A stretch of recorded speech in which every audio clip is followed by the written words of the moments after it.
If you've spent 30 years filling up a 401k and you're sitting on something like $800,000, you'd think the hardest part was finally behind you. The saving worked. The math worked. So why does it still feel like the money belongs to someone else? Like there's a wall between you and your own retirement that won't come down until some birthday years away. That birthday has a number, and it's been quietly running your whole retirement. 59 and a half. Somewhere along the way, you decided that was the age your money finally becomes yours. But that age was never a law of nature. It's just a line in the tax code. And a few paragraphs away from it sits a second line that almost nobody reads. One that can send you a steady paycheck from those same accounts years earlier, with no penalty at all.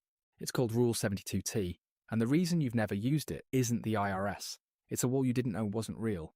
So how does someone end up with a small fortune saved and still feel broke? It comes down to two words that sound similar but aren't the same thing at all: money and access. You can be rich on paper and still be locked out of your own accounts, and that gap is the whole story here.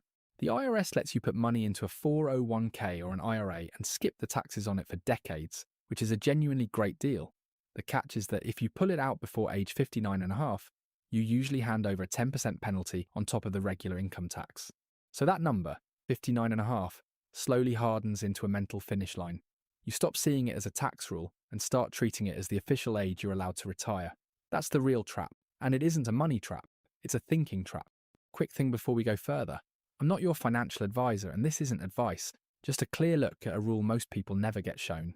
There are a couple of other early access routes out there, like the rule of 55 if you leave a job after 55, or a slow Roth conversion ladder. But neither helps the person who's under 55 with nearly everything sitting inside an IRA. For that person, one rule does, and it's written by the IRS itself and explained in plain English by places like Fidelity. It's Rule 72T. Bring this up with most people, and you'll hear the same answer. Just wait until 59 and a half. And to be fair, that advice isn't wrong exactly. Waiting is simple, and waiting is safe. If you are only a year or two away, waiting's almost always the smart move. But play it out for someone who's 52. That's 7.5 more years of clocking into a job they're already done with, not because they need the paycheck, but to dodge a penalty. So let's weigh the two costs against each other. If you pulled out, say, $40,000 early, the 10% penalty on it comes to $4,000. Annoying, no question. But 7 extra years of your life, in your early 50s, while you're still healthy enough to enjoy them, there's no refund on those. We treat the $4,000 like a catastrophe and the 7 years like they're free. Almost always, it's the other way around. So here's the mechanism, and it's friendlier than it sounds. Rule 72T lets you set up what the IRS calls substantially equal periodic payments. Strip away the jargon and it just means this. You promise to take roughly the same amount out of your retirement account every year on a fixed schedule, and in return the IRS waives that 10% penalty. You still pay ordinary income tax on it, the same tax you'd owe on any paycheck. You're simply no longer punished for being early. Picture a paycheck you set up for yourself ahead of schedule, with the government's signature on it. The deal exists because the IRS doesn't mind you retiring early. It minds people draining accounts on a whim. So it offers a trade. Take steady, predictable withdrawals instead of random lump sums, and the penalty disappears. Once you start, though, you are committed, and that's the part that makes people uneasy. But think about how a mortgage actually works. The bank takes away your freedom to skip a payment, and that exact loss of freedom is what slowly turns a house into something you own. Rule 72T runs on the same logic. The structure isn't the price you pay for the benefit. For the right person, the structure is the benefit, because it turns a pile of money you were scared to touch into a paycheck you can finally count on. The only real question left is how big that paycheck should be, and that comes down to which of 3 formulas you pick. The IRS gives you 3 approved formulas, and here's what trips people up. The same account can hand you completely different incomes depending on which one you choose. Let's run all 3 on that $800,000 IRA at age 52.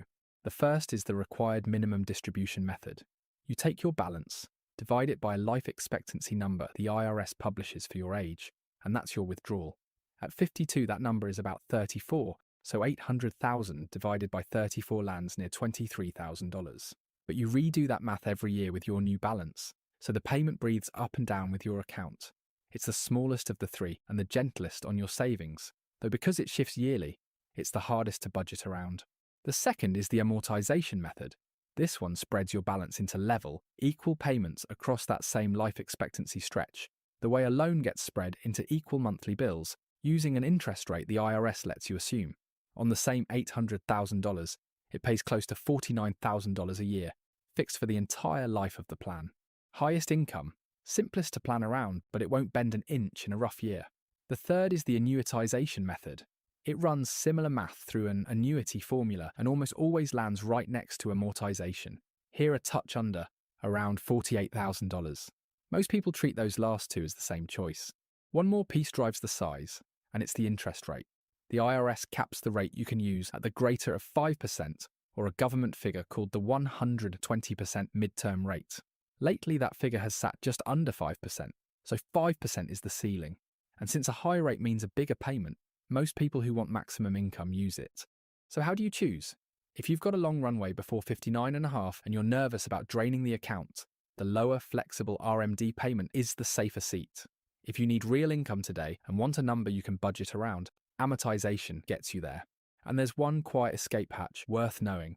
The rules let you make a single one-time switch from a fixed method down to the lower RMD method if the payment starts straining your account. You only get it once, but it's a real release valve. Now for the part you have to take seriously.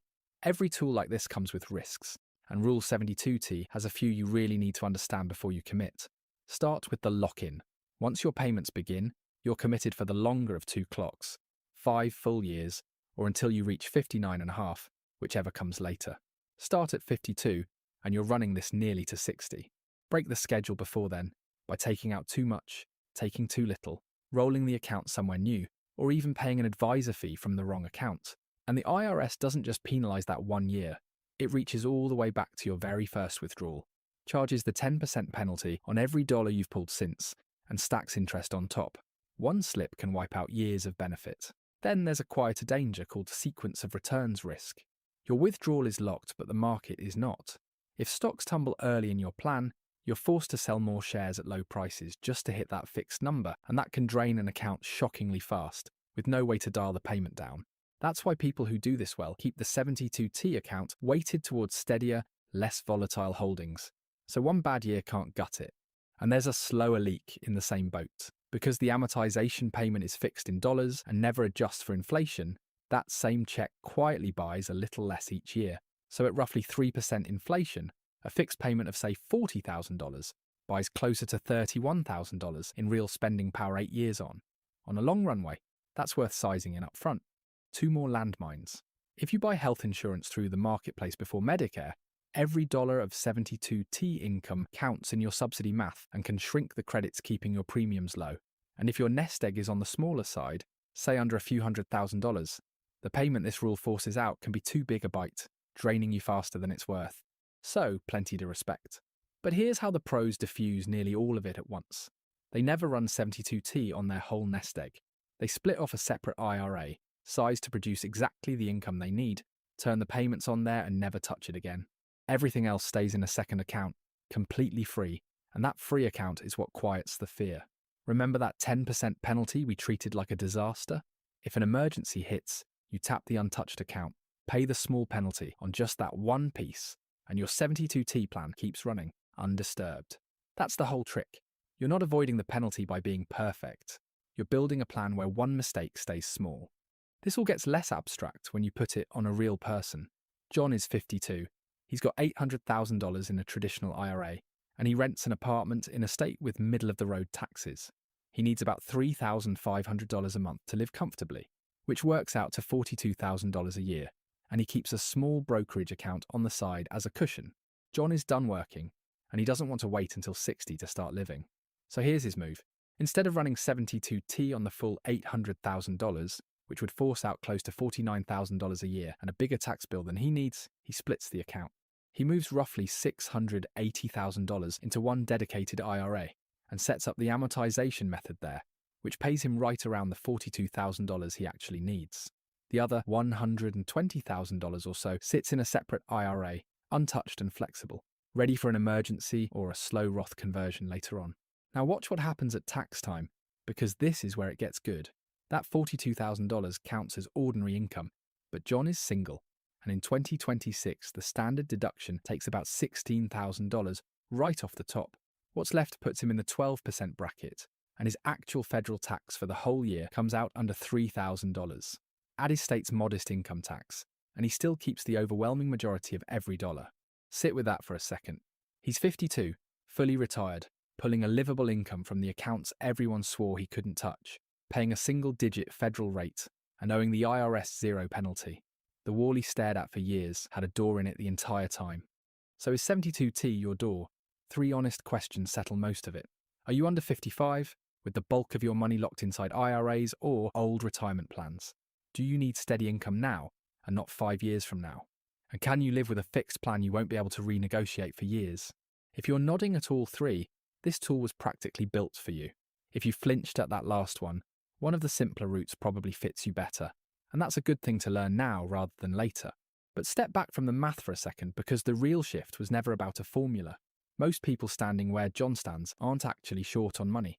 They're short on permission, and they've been waiting on a birthday to hand it to them. The accounts were never locked. The lock was in the way they'd been taught to see them. Because retiring early was never really about the money. It's about time and who gets to decide how you spend it.